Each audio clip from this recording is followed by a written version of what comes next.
السلام علیکم ورحمۃ اللہ وبرکاتہ. سامعین کیسے ہیں آپ سب؟ امید ہے خیر و عافیت سے ہوں گے. Welcome to learning Quran. Learning Quran میں خوش آمدید. اور قرآن پاک کی ٹرانسلیشن کا سلسلہ ہے جو ہمارے سورۃ شعراء تک پہنچ چکا ہے اور ہم نے آیت نمبر 135 کا مکمل کی تھی. اب 136 آیت کو 136 آیت ہم نے سٹارٹ کرنی ہے. چلیے سلسلہ شروع کرتے ہیں.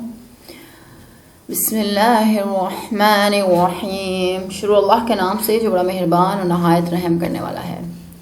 قالوا سواء، انہوں نے کہا کہ برابر ہے، علینا ہمارے لیے، اوا اوسطا نصیحت کرو تم ہمیں، ام لم تکم من الواعظین یا نہ کرو.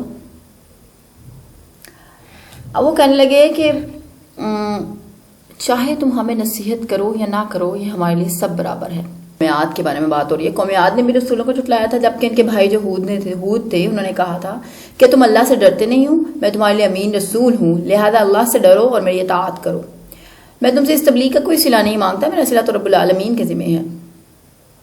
اور قوم عاد کیا کرتی تھی کہ وہ جیسا قرآن پاک کی آیت نمبر 128 میں ہے کہ یہ کیا بات ہے کہ تم ہر بلند جگہ پر بے فائدہ اور یادگار عمارتیں تعمیر کر دیتے ہو اور عمارتیں اتنی شاندار بناتے ہو کہ شاید تم ان میں ہمیشہ رہو گے.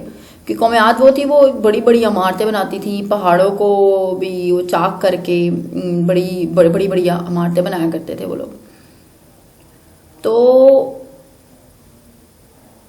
ان کے جو نبی تھے وہ کہنے لگے کہ تم لوگ بے فائدہ عمارتیں بناتے ہو، ایسے لگتا ہے جیسے تم لوگ اس میں ہمیشہ رہو گے. کیونکہ قوم جو عاد تھی، قوم عاد کا جو مشغلہ تھا وہ تھا بلند و بالا یادگار اور بے مقصد عمارتیں تعمیر کرنا. ان کا مشغلہ تھا. اپنے رہائش کی عمارات بھی قلعہ نما تعمیر کرتے تھے وہ.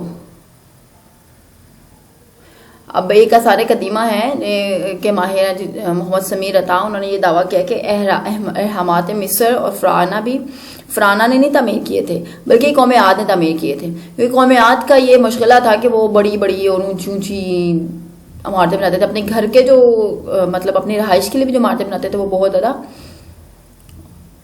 بڑی عمارتیں بنایا کرتے تھے. قرآن پاک نے اس قوم کو علم ذات العماد کے نام سے یاد کیا ہے. گویا یہ ارم جو ہے، یہ حرم ہے، یہ اہرامات جب دریافت ہوئے تو اس وقت ان پر ریت کی دبیس تہ چڑھی ہوئی تھی. آثار قدیمہ کے اس ماہر کے مطابق یہ وہی ریت تھی جس کے ذریعے اس قوم کو عذاب الہی دو چار کیا گیا. تو قوم عاد کے پاس اللہ نے ان کو مالی آسودگی بھی دی تھی، بلند و بالا پختہ عمارات بناتے تھے، وہ لمبی عمریں تھیں، لمبے قد تھے، مضبوط جسم تھے. ان سب نعمتوں نے انہیں متکبر بنا دیا تھا اور وہ اپنی قوم کے کمزوروں پر ظلم کرتے تھے، ارد گرد کی بستیوں پہ بھی ظلم کرتے تھے. تو جب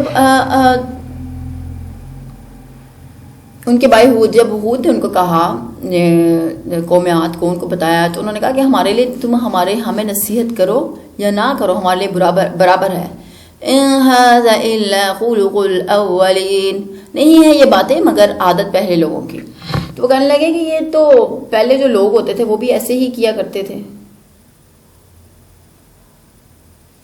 ٹھیک ہے، ایسی باتیں تو یوں ہی ہوتی چلی آ رہی ہیں کہ شروع سے ہی لوگ ایسی باتیں کرتے ہیں. یہ وہ کہنے لگے یہ باتیں تو زندگی موت کے تو شروع سے ہی ہوتی آ رہی ہیں، مر گئے جی اٹھنے کی باتیں بھی ہوتی رہی ہیں، لیکن اس سے ہمیں کچھ فرق نہیں پڑتا. یعنی کہ ان کے کہنے کا مطلب دوسرا مفہوم اس کا یہ بھی ہو سکتا ہے کہ ہمارے باپ دادا کا طریقہ یہ ہے، لیکن نتیجہ یہ ہے کہ ہم دونوں صورتوں میں تمہاری بات نہیں مان سکتے. وَمَا نَحْنُ بِمُعَذَّبِينَ، اور نہیں ہے ہم عذاب میں مبتلا ہونے والے، اور ہم پر کچھ عذاب نہیں آئے گا. وہ یہ بھی کہنے لگے کہ بھئی ہم پہ تو کچھ اور ہم عذاب کا نشانہ نہیں بننے والے.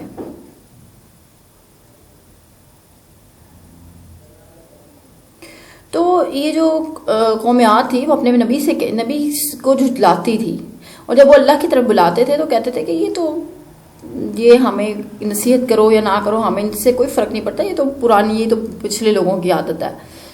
یعنی کہ یہ جو مطلب ان کا یہ بھی مطلب ہو سکتا ہے کہ جو ہمیں دنیا کی شان و شوکت سے بیدار کر کے آخرت کی باتیں کر رہے ہو، پچھلے زمانے میں بھی لوگ اس طرح کے جھوٹے دعوے کرتے آئے ہیں، اس لیے تمہاری بات توجہ کے لائق ہی نہیں ہے. ٹھیک ہے، تو اس وجہ سے جو تھا نا وہ جھٹلاتے بھی تھے اور ساتھ میں کہتے تھے کہ ہمیں کوئی فرق نہیں پڑتا اور ہم بالکل عذاب کا نشانہ بھی بننے والے نہیں ہیں. فَكَذَّبُوهُ آخرکار جھٹلا دیا انہوں نے ہود علیہ السلام کو. فَأَهْلَكْنَاهُمْ اور ہلاک کر دیا ہم نے انہیں. إِنَّ بے شک فِي ذَلِكَ لَآيَةٌ اس میں ایک نشانی ہے. وَمَا كَانَ أَكْثَرُهُم مُؤْمِنِينَ مگر نہیں ہے ہم ان میں سے اکثر لوگ ایمان لانے والے. غرض ان لوگوں نے بھی ہود کو جھٹلا دیا جس کے نتیجے میں ہم نے ان کو ہلاک کر دیا. ٹھیک ہے. قوم عاد نے بھی حضرت ہود علیہ السلام کو جھٹلایا, اللہ پاک نے ان کو ہلاک کر دیا. وَإِنَّ رَبَّكَ هُوَ الْعَزِيزُ الرَّحِيمُ اور بے شک تیرا ہی رب زبردست بھی ہے اور رحم کرنے والا بھی ہے. جب ہود علیہ السلام کو جھٹلایا جس کے نتیجے میں اللہ پاک نے ان کو ہلاک کر دیا. اس سارے واقعے میں بھی عبرت کا سامان ہے. ٹھیک ہے. ان فی ذلک لآیہ وما کان اکثرهم مؤمنین اس سارے میں بھی ایک نشانی ہے, ایک عبرت کا سامان ہے, لیکن بہت سے لوگ ایمان نہیں لے کے آتے. اور اللہ پاک ساتھ یہ بھی فرما رہے ہیں اور بے شک تیرا رب ہی زبردست بھی ہے اور رحم کرنے والا بھی ہے. اللہ تعالیٰ کے ساتھ زبردست بھی ہے اور رحم کرنے والی بھی ہے.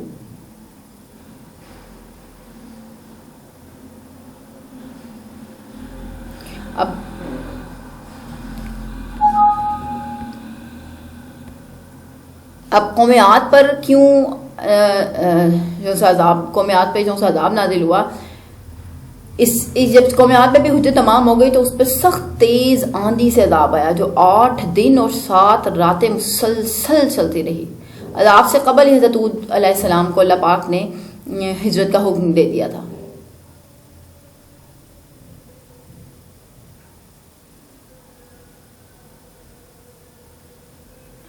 اب اگلے اللہ پاک کیا فرما رہے ہیں اگلی قوم کے بارے میں, قوم سمود کے بارے میں. اس میں اللہ پاک فرما رہے ہیں, قوم سمود کے بارے میں بتا رہے ہیں. کذبت ثمود المرسلین جھٹلایا سمود نے بھی رسولوں کو. اذ قال لهم جب کہا ان سے ان کے بھائی نے, لهم اخوهم ان سے ان کے بھائی نے, صالح علیہ السلام نے, الا تتقون کہ نہیں ڈرتے ہو تم. جب ان کے بھائی صالح نے انہیں کہا کہ کیا تم اللہ سے نہیں ڈرتے ہو.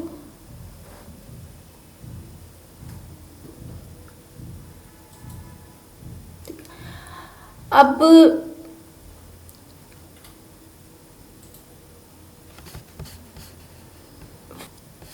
قوم سمود جو تھی اس کو عاد ثانیہ بھی کہا جاتا ہے. عاد کی تباہی کے بعد یہی قوم ابری تھی. لیکن جب قوم عاد تباہ ہوئی تھی اللہ تعالیٰ کے حکم سے, جب ان کے اوپر 8 دن اور 7 رات سے مسلسل آندھی, تیز آندھی سے ان کے اوپر عذاب آیا تھا, تو عذاب سے پہلے ہی اللہ تعالیٰ نے حضرت ہود علیہ السلام کو تو اللہ پاک نے ان کو ہجرت کا حکم دے دیا تھا. اب جو قوم عاد کی تباہی کے بعد جو تھی نا وہ سمود کی قوم ابری تھی, قوم سمود تھی. اب سمود کو عاد ثانیہ بھی کہا جاتا ہے. ان کا علاقہ الحجر مدینہ اور تبوک کے درمیان واقع ہے. اس کی لمبائی تقریباً 300-400 کلومیٹر اور چوڑائی 300 کلومیٹر ہے. ان کے صاحب بھی عاد جیسے ہی تھے, انہی جیسے لمبے قد, مضبوط جسم. سب سے عجیب بات یہ ہے کہ یہ پہاڑوں کو تراش کر ایسے آرام دہ اور خوبصورت گھر بنایا کرتے تھے کہ آج کل کے انجینئر اور جدید ٹیکنالوجی کے باوجود بھی ایسے گھر نہ بنا سکیں. ان کے بنائے ہوئے کئی گھر اب بھی دیکھے جا سکتے ہیں. تو اب قوم جو سمود تھی ان کا شجر نسب کچھ یوں تھا, صالح بن عبید بن عاصم بن ماشح بن عبید بن یاور بن سمود. ٹھیک, تو یہ ان کا شجر نسب تھا قوم سمود کا. اب اللہ پاک نے جو بھی پیغمبر آتے ہیں, جو بھی پیغمبر ہوتے ہیں, اسی قوم کا فرد ہوتا ہے, انہی جن سے ہوتا ہے. نہ فرشتہ ہوتا ہے, نہ جن ہوتا ہے, نہ ہی اللہ کا نور ہوتا ہے. جتنے اللہ نے پیغمبر نازل کیے وہ اللہ نے انسان عام انسانوں جیسے ہی اللہ تعالیٰ نے پیغمبر نازل کیے.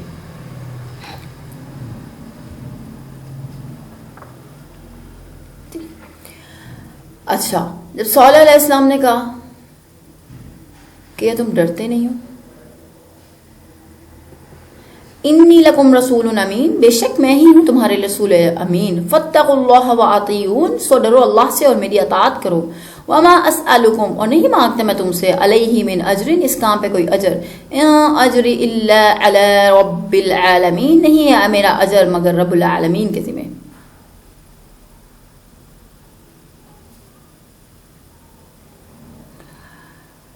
جیسے دوسرے پیغمبروں کی طرح حضرت صالح نے بھی یہی کہا تھا، ان کے بارے صالح اس لیے ورڈ یوز کیا کیونکہ اللہ پاک نے انہی جس قوم میں اللہ پاک نبی نازل فرماتے ہیں، اللہ پاک معبود فرماتے ہیں کسی بھی نبی کو، تو اسی قوم سے، اسی جن سے، اسی طرح کا ایک چلتا پھرتا انسان ہوتا ہے جس کو اللہ پاک پیغمبر بنا کے بھیجتے ہیں۔ تو حضرت صالح نے بھی سیم اسی طرح ہی کہا کہ میں تمہارے لیے رسول امین ہوں، اللہ سے ڈرو اور میری اطاعت کرو، اور میں تم پہ کوئی کسی پیغمبر نے بھی دین کے کام کے اندر تبلیغ کے لیے کوئی اجر نہیں مانگا، کیونکہ ان سب چیزوں کا اجر تو اللہ تعالیٰ کے پاس ہے۔ ٹھیک ہے، یہ جو تبلیغ کا کام ہے، یہ جو دین کا کام ہے، یہ اللہ تعالیٰ کا جو کام ہے، اس میں کسی پیغمبر نے کوئی اجر نہیں مانگا، کسی نبی نے نہیں مانگا، اور چونکہ نبی صلی اللہ علیہ وسلم آخری رسول ہیں، آخری نبی ہیں، ان کے بعد نبوت کا سلسلہ ختم ہو گیا ہے، خاتم النبیین ہے نبی صلی اللہ علیہ وسلم، اور ان کے بعد ہم آخری امت ہیں، اور آخری امت ہمارے بعد کوئی امت نہیں آنی۔ تو اس لیے جو تبلیغ، دعوت و تبلیغ کا کام ہے وہ آپ کا، میرا اور ہم سب کی ذمہ داری ہے کہ اللہ کا پیغام جہاں تک ہو سکے ہم اس کو پہنچائیں۔ تو کسی بھی اجر، کوئی بھی مطلب کسی پیغمبر نے، کسی نبی نے اس کام پہ کوئی اجر نہیں مانگا، ٹھیک ہے، رب العالمین کے ذمہ ہے سارا۔ اتترکون فی ما ہاہنا آمنین، کہ رہنے دیا جائے گا تمہیں ان سب نعمتوں میں جو یہاں ہیں بے خوف و خطر۔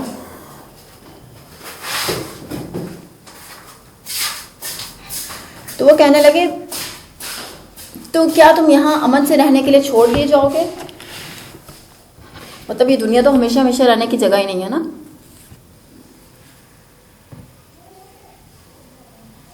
کیا تم اطمینان کے ساتھ ساری نعمتوں میں ہمیشہ رہنے دیا جائے گا جو یہاں موجود ہے؟ فی جنت و عیون، یعنی باغوں میں اور چشموں میں، و زروع اور کھیتوں میں، و نخل اور نخلستانوں میں، طلعها حاضیم، جن کے خوشے رس بھرے ہیں، اور ان کھیتوں میں اور ان نخلستانوں میں جن کے خوشے ایک دوسرے میں پیوست ہیں۔ تو حضرت صالح ان سے کہنے لگے، ان سے فرمانے لگے، کیا تمہیں لگتا ہے کہ تم اس دنیا کے اندر ہمیشہ کے ان سب نعمتوں میں ہمیشہ رہو گے، یعنی کہ ان باغوں میں، ان چشموں میں، ان کھیتوں میں، ان نخلستانوں میں، ان کھجوروں کے درخت کے اندر، کیا تم لوگ ہمیشہ ادھر ہی رہو گے؟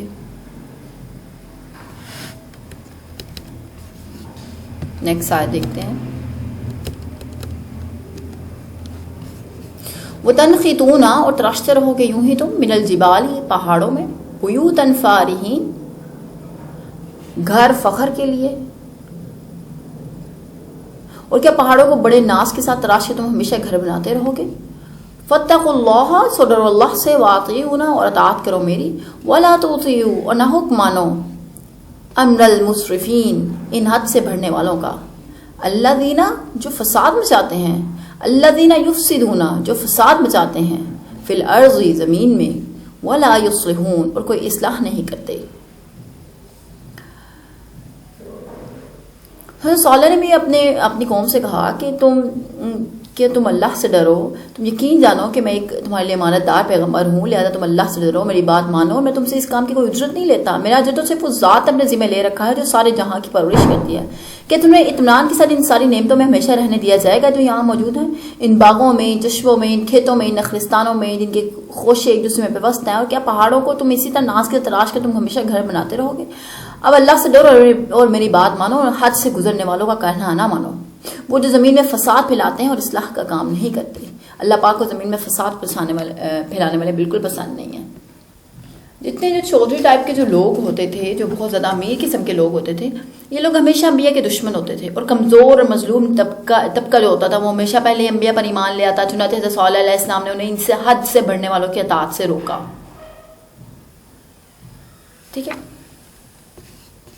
قالوا انما، وہ کہنے لگے اصل معاملہ یہ ہے کہ انت من المسحرین، تم ایک سحر زدہ شخص ہو۔ یہ تو تقریباً ہر انبیاء کے ساتھ ہو، تو وہ حضرت صالح علیہ السلام کو کہنے لگے کہ آپ تم تو ایک سحر زدہ آدمی ہو. یعنی کہ تقریباً ہر نبی پر یہ اعتراض کیا گیا کہ تم تو ہمارے جیسے بشر ہو, پھر تمہارے اندر نبوت کہاں سے سما گئی. آپ صلی اللہ علیہ وسلم پر بھی یہ اعتراض کیا جاتا رہا. حقیقت میں یہ اعتراض نہیں بلکہ ایک حجت ہے اور دعوت حق سے منہ موڑنے کے لیے ایک بہانہ ہے. ٹھیک ہے, نبی کے مخالفین یہ کہتے ہیں کہ یہ تو بشر ہے, پھر نبی کیسے ہو سکتا ہے, کیونکہ وہ انہی کے درمیان پلا بڑھا, اسی کی بشر سے تو انکار نہیں کر سکتے, مگر نبوت کا انکار کر دیتے تھے. بعد والے نبوت کا انکار تو نہیں کرتے کیونکہ اس طرح اسلام سے تعلق توڑنے کا اعلان کرنا پڑتا ہے, مگر انبیاء کے بشر سے انکار کر دیتے ہیں. ان دونوں صورتوں میں نتیجہ یہ ہے کہ ہم نبی کی اطاعت نہیں کر سکتے. تو یہ جو قوم ہے, یہ جو قوم تھی, جتنے تھے جو اللہ کے نبی کو جھٹلاتے تھے, وہ یہ کہہ کے جھٹلاتے تھے تم تو ہمارے جیسے ایک انسان ہو, ہمارے جیسے ایک آدمی ہو, تم کیسے نبی ہو سکتے ہو. اور نبی اللہ تعالیٰ نے ہمیشہ جتنے بھی بھیجے وہ اللہ تعالیٰ نے انسانوں میں سے ہی نبی کو بنایا. اب وہ ان کے انسان ہونے پہ انکار تو وہ کر نہیں سکتے تھے کیونکہ ان کے سامنے پلے بڑے تھے.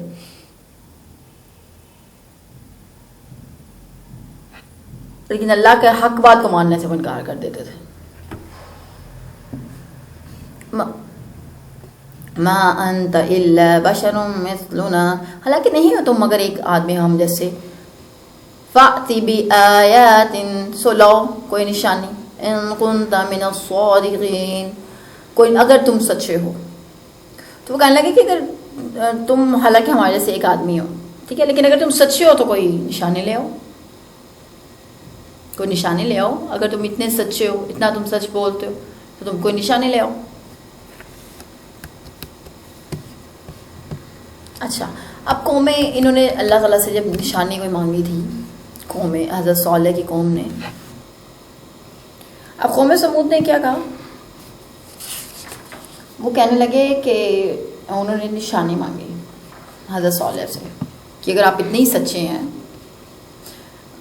تو کوئی ہمیں نشانی دکھاؤ. تو وہ قوم کہنے لگی کہ نشانی کے طور پر سامنے والے پہاڑ سے ایک اونٹنی برآمد ہونی چاہیے اور وہ ہمارے سامنے بچہ جنے. تو یہ قوم عاد نے ایک کنڈیشن رکھی تھی, ایک نشانی کے, ایک حاملہ اونٹنی آئے, اس پہاڑ سے برآمد ہو اور ہمارے سامنے وہ بچہ پیدا کرے. جب اگر اس طرح آ دے گی تو چلو ہمیں مان لیں گے. جس طرح ہمیشہ جتنے منکرین اور مشرکین, یہ سب ان کے ہیلے بہانے ہوتے تھے کہ جنہوں نے ایمان لے کے آنا تھا تو وہ تو اسی طرح ایمان لے آتے. تو انہوں نے یہ کیا کیا, انہوں نے یہ نشانی مانگی حضرت صالح سے. تو اللہ تعالیٰ نے حضرت صالح نے دعا مانگی, تو اللہ تعالیٰ نے حضرت صالح کی دعا کے نتیجے میں مطلوبہ معجزہ دکھا دیا. اب مگر یہ جو اونٹنی تھی نا, اونٹ کے لیے وہ بال بن گئی. کیسے بن گئی؟ قال هذه ناقة, صالح علیہ السلام نے کہا کہ یہ ایک اونٹنی ہے, لها شرب, اس کے لیے ہے یہ باری پینے کی, وَلَكُمْ شِرْبُ, اور تمہاری بھی باری ہے پینے کی, یوم معلوم, ایک دن مقررہ. تو حضرت صالح نے کہا کہ یہ نشانی یہ اونٹنی ہے, ایک دن اس اونٹنی کے پانی پینے کے لیے مقرر ہے اور ایک دن تم سب کے پانی پینے کے لیے مقرر ہے. ٹھیک ہے, اب اللہ تعالیٰ نے حضرت صالح کی دعا کے نتیجے میں معجزہ تو دکھا دیا, اونٹنی بھی برآمد ہو گئی, اس نے بچہ بھی جان دیا, بچہ بھی پیدا کر دیا ان سب کے سامنے. مگر یہ اونٹنی ان کے لیے وبال بن گئی. بہت بڑے 1.5 ڈول کی مالک یہ اونٹنی ایک یوم پانی پیتی اور دوسرے یوم دیگر تمام جانور پانی پیتے, اور پانی کی قلت عرب میں ہمیشہ سے ہی رہی ہے. ٹھیک ہے, اب حضرت صالح نے ان کے لیے دن مقرر کر دیا کہ ایک دن جو ہے اونٹنی پانی پے گی اور ایک دن تم سب پانی پیو گے. یہ دونوں کے لیے اللہ پاک حضرت صالح نے دن مقرر کر دی کہ ایک دن اونٹنی پانی پے گی, کیونکہ وہ اتنا بڑا 1.5 ڈول تھا, اتنا بڑا جسامت کی مالک وہ اونٹنی تھی, اور وہ کیا کرتی تھی کہ وہ ایک دن سارا دن وہی پانی پیتی اور اگلے دن جو سے نا باقی سب جانور اور سارے لوگ پانی پیتے. تو حضرت صالح نے یہ کہا کہ ایک دن جو ہے نا کہ یہ اونٹنی کے پانی پینے کے لیے دن مقرر ہے اور ایک دن تم سب کے لیے پانی پینے کے لیے مقرر ہے. وَلَا تَمَسُّوهَا بِسُوءٍ, اور مت چھونا تم اسے برے ارادے سے, فَيَأْخُذَكُمْ عَذَابُ يَوْمٍ عَظِيمٍ, اگر ایسا کرو گے تو آ لے گا تم کو ایک ہولناک دن کا عذاب.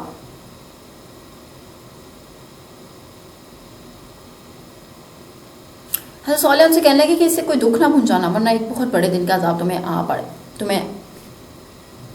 آ لے گا. فَأَخَرُوهَا فَأَصْبَحُوا نَادِمِينَ, مگر مار ڈالا انہوں نے اس کو اور آخر کار پچھتاتے رہ گئے. لیکن انہوں نے کیا کیا، انہوں نے اس کو ذبح کر ڈالا، پھر عذاب کے ڈر سے پچھتانے لگے۔ اللہ پاک کا طریقہ کار ہے کہ جب بھی کوئی قوم نشانی مانگتی، جب بھی کوئی، تو اللہ پاک ان کو نشانی دے دیتے ہیں۔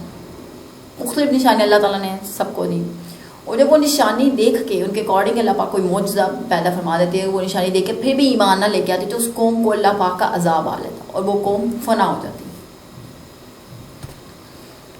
اب وہ جب انہوں نے اونٹنی کو ذبح کر دیا، کیونکہ وہ پانی اتنا پیتی تھی، تو انہوں نے اونٹنی کو ذبح کر دیا۔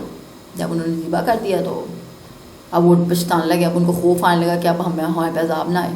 فَأَخَذَهُمُ الْعَذَابُ، اور آ لیا انہیں عذاب نے۔ إِنَّ فِي ذَلِكَ لَآيَاتٍ، یقیناً اس میں ایک نشانی ہے۔ وَمَا كَانَ أَكْثَرُهُم مُؤْمِنِينَ، اور نہیں ہے ان میں سے اکثر لوگ ایمان لانے والے۔ وَإِنَّ رَبَّكَ لَهُوَ الْعَزِيزُ الرَّحِيمُ، اور بے شک تیرا رب ہے ہی زبردست بھی اور رحم کرنے والا بھی، رحم والا بھی۔ اچھا، آخر کار انہیں بھی عذاب نے لے آیا، اس میں بھی عذاب نے آ لیا، اس میں بھی ایک نشانی ہے، مگر اکثر لوگ چونکہ مانتے نہیں ہیں۔ اس قوم پر شدید زلزلے کا عذاب آیا تھا، قوم سمود پر شدید زلزلے کا عذاب آیا تھا، جس نے پہاڑ تک ہلا کے رکھ دیے تھے، اور ان کے کئی مکانات جو پہاڑ تراش کر بنائے گئے تھے زمین بوس ہو گئے، اور اس کے ساتھ ہی ساتھ 23 قسم کی آواز نے ان کو ہلاک کر چھوڑا۔ ٹھیک ہے، جب بھی کوئی قوم اللہ سے نشانی مانگے اور اللہ پاک ان کو نشانی دے دیں، تو اور اس کے اکارڈنگ اگر وہ ایمان نہ لے کر آئیں، اگر وہ نہ مانیں، تو اللہ تعالیٰ کا عذاب ان کے اوپر آ کر ہی رہتا ہے۔ اللہ کا عذاب آیا، اور اللہ کی ذات بے شک ہر چیز پہ غالب بھی ہے، اور ساتھ ساتھ اللہ پاک فرما رہے ہیں، بڑی خوبصورت آیت ہے، وَإِنَّ رَبَّكَ لَهُوَ الْعَزِيزُ الرَّحِيمُ، اللہ پاک صاحب فرما رہے ہیں تیرا رب بہت ہی زبردست ہے، یعنی کہ ہمارا رب غالب ہے اور رحیم اور رحم کرنے والا ہے۔ اللہ کی ذات غالب بھی ہے، جہاں غالب ہے وہاں رحم کرنے والا ہے، اللہ کے رحم کرنے کی صفت زیادہ ہے۔ ٹھیک ہے، اللہ کی ذات غالب بھی ہے، ہر چیز پہ اللہ کی ذات غالب ہے، اور اللہ تعالیٰ کی ذات رحمان بھی ہے، رحم کرنے والی بھی اللہ تعالیٰ کی ذات ہے۔ ٹھیک ہے، اب آگے اللہ پاک قوم لوط کے بارے میں بتا رہے ہیں، جس کے بارے میں ہم ڈسکس کر چکے ہیں پہلے آلریڈی بھی۔ کذبت قوم لوط المرسلین، جھٹلایا قوم لوط نے بھی رسولوں کو۔ اذ قال لهم اخوهم، جب کہا ان سے ان کے بھائی نے، لوط یعنی کہ قوم کا بھائی، سارے مسلمان آپس میں بھائی ہیں، تو اس وجہ سے یہاں پہ ورڈ بھائی کا استعمال کیا سارے، کیونکہ اللہ پاک ایک ہی جنس سے اللہ پاک نے انسانوں کو پیدا فرمایا۔ جتنے انبیاء تھے وہ انسان ہی تھے، ان کے سامنے پلے بڑے تھے، اس لیے ان کے انسان ہونے سے تو وہ انکار نہیں کر سکتے تھے، لیکن ان پہ ایمان لانے سے، اللہ پہ ایمان لانے سے وہ انکار کر دیتے تھے۔ جب کہا ان سے ان کے بھائی لوط نے، کیا نہیں ڈرتے؟ الا تتقون، کیا نہیں ڈرتے ہو تم؟ انی لکم رسول امین، بے شک میں ہوں تمہارے لیے رسول امین، فاتقوا اللہ واتیون، سو ڈرو اللہ سے میری اطاعت کرو۔ وما اسألکم علیہ من اجر، اور نہیں طلب کرتا میں تم سے اس کام پہ کوئی اجر۔ ان اجری الا علی رب العالمین، نہیں ہے میرا اجر مگر رب العالمین کے ذمہ۔ جس طرح سارے انبیاء نے کہا، اسی طرح حضرت لوط نے بھی کہا، حضرت لوط نے کہا کہ میں تمہارے لیے رسول امین ہوں، جو اللہ نے مجھے بھیجا ہے، اللہ سے ڈرو اور میری اطاعت کرو، میں تم سے اس کام پہ کوئی اجر نہیں لیتا، میرا اجر تو اللہ کے ذمہ ہے، میں تم سے اس تبلیغ کا تم سے کوئی صلہ نہیں مانگتا، میرا صلہ تو رب العالمین کے ذمہ ہے۔ اتأتون الذکران من العالمین، اہل عالم میں تم ہی وہ ہو جو جاتے ہو مردوں کے پاس قضاء شہوت کے لیے۔ وَتَذَرُونَ مَا خَلَقَ لَكُمْ، اور چھوڑ دیتے ہو اسے جو پیدا کیا ہے تمہارے لیے، ربکم، تمہارے رب نے، من ازواجکم، تمہاری بیویوں میں، بل انتم قوم عادون، حقیقت یہ ہے کہ تم تو وہ لوگ ہو جو حد سے گزر گئے ہو۔ اچھا، تمام پیغمبروں کی طرح، تمام رسولوں کی طرح حضرت لوط علیہ السلام نے بھی اللہ کی وحدانیت کی تبلیغ کی، اللہ کے دین کی دعوت دی۔ ٹھیک ہے، انہوں نے کہا کہ تم اللہ سے نہیں ڈرتے، یقیناً میں تمہارے لیے امانت دار رسول ہوں، اللہ نے ان کو بھیجا تھا، اللہ نے ان کو رسول بنایا، اور انہوں نے کہا اللہ سے ڈرتے رہو اور میری عبادت کرو، اور میں اس تبلیغ کے کام کا تم سے کوئی صلہ نہیں مانگتا. ٹھیک ہے، میرا صلہ تو رب العالمین کے ذمہ ہے. اب حضرت لوط علیہ السلام جو حضرت ابراہیم علیہ السلام کے چچا زاد بھائی تھے، حضرت ابراہیم کی قوم میں سے صرف یہی ان پر ایمان لے کے آئے تھے، ان کے ساتھ ہجرت کی تھی. انہیں بھی نبوت اللہ پاک نے عطا کر دی، تو حضرت ابراہیم نے انہیں سدوم اور عمومیہ کی بستیوں کی طرف دعوت و تبلیغ کے لیے بھیج دیا. ٹھیک ہے، تو وہ کیا کرتے تھے، قوم جو لوط تھی وہ کیا کرتی تھی، کیا تم عالم میں سے مردوں کے پاس جاتے ہو؟ تمہارے رب نے تمہارے لیے جو بیویاں پیدا کی ہیں انہیں تم چھوڑ دیتے ہیں، بلکہ تم لوگ تو آگے حد سے گزر گئے، حد سے آگے نکل گئے. اب قوم میں جو لوط تھی وہ کیا کرتے تھے،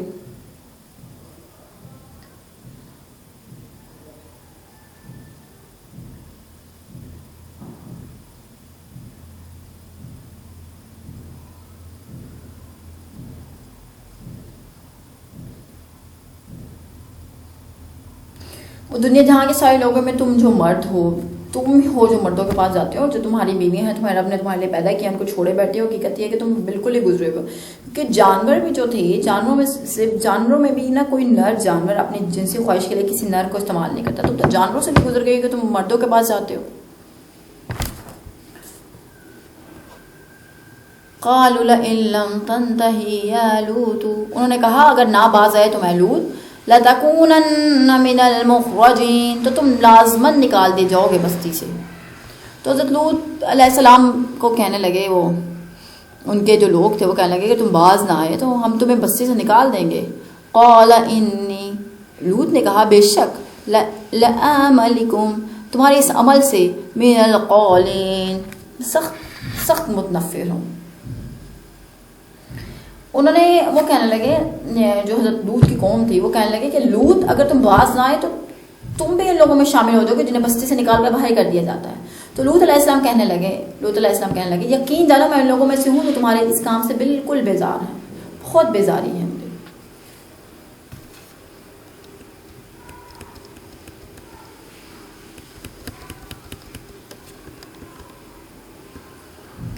نیکسٹ آیت دیکھتے ہیں.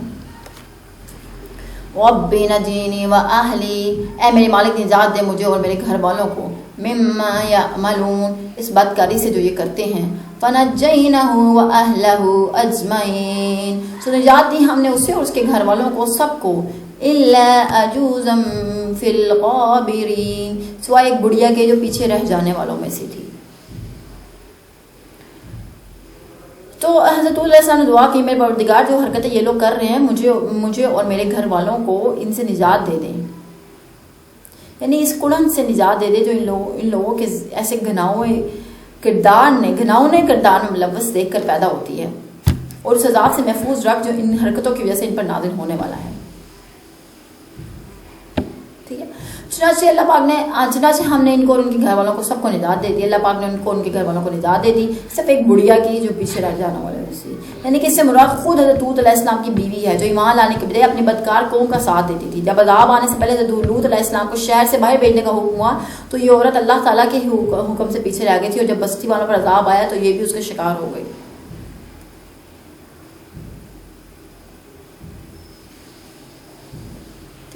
حضرت لوط علیہ السلام کی جو بیوی تھی وہ بھی ساتھی تھی ان لوگوں کی، تو وہ بھی پیچھے رہ گئی، وہ بھی اس عذاب میں لپیٹ دی گئی. اللہ پاک نے اس کے اوپر بھی عذاب نازل کر دیا. ثم دمرنا الاخرین، پھر ہلاک کر دیا ہم نے باقی لوگوں کو. امطرنا علیہم مطرا، اور برسائی ہم نے ان پر ایک بارش. فساء، سو بہت ہی بری، مطر المنظرین، بارش تھی جو برسی ان تبیہ کیے جانے والوں پر. ان فی ذلک لآیات، بے شک اس میں بھی ایک نشانی ہے. وما کان اکثرهم مؤمنین، اور نہیں ہیں ان میں سے اکثر لوگ ایمان لانے والے. وَإِنَّ رَبَّكَ لَهُوَ الْعَزِيزُ الرَّحِيمُ، اور بے شک تیرا رب ہی زبردست بھی ہے اور رحم کرنے والا بھی ہے. ٹھیک ہے، اب جب اللہ تعالیٰ نے قوم لوط جو سی تھی اس کے اوپر جب عذاب نازل کیا قوم لوط پر کس طرح عذاب نازل ہوا کہ اللہ پاک نے ان کی بستی اکھاڑ کر اوپر سے نیچے پٹخ دیا اور ان پر پتھروں کی بارش کی گئی. غالباً اس وجہ سے ان کی بستی سطح سمندر سے بہت نیچے ہو گئی اور وہاں بحر مردار بن گیا.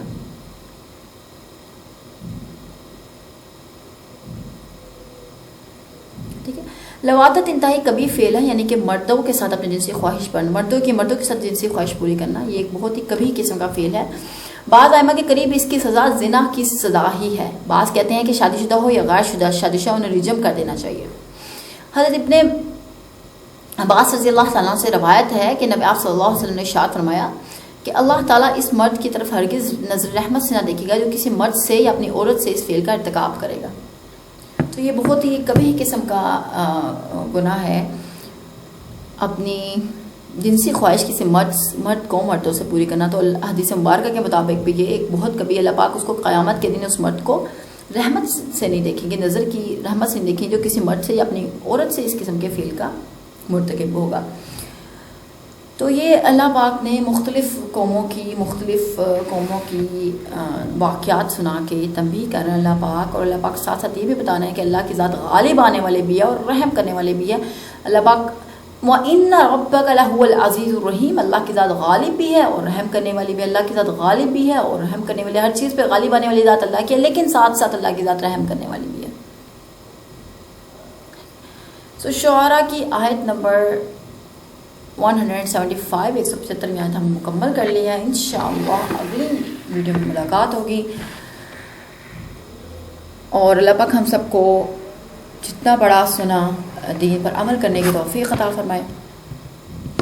اللہ تعالیٰ ہمیں فہم القرآن اور فہم الدین عطا فرمائے. اللہ تعالیٰ ہمیں ان سب چیزوں پر عمل کرنے کی توفیق عطا فرمائے، اور ہر قسم کے گناہ سے سب مردوں کو، سب کو اللہ پاک ہر قسم کے گناہ سے بچائے، ہر قسم کے کبھی قسم کے گناہ سے اللہ پاک بچائے، اور ہمارے کبیرہ و صغیرہ گناہوں کو معاف فرما دیں. تو یہ تھا آج کے لیے. آیت نمبر 175 ہم نے مکمل کر لیا. انشاءاللہ نیکسٹ ویڈیو میں ملاقات کریں گے. تو جانے سے پہلے ایک request, like share and subscribe. تو اپنا بہت سا خیال رکھیے گا. Take care. اللہ حافظ.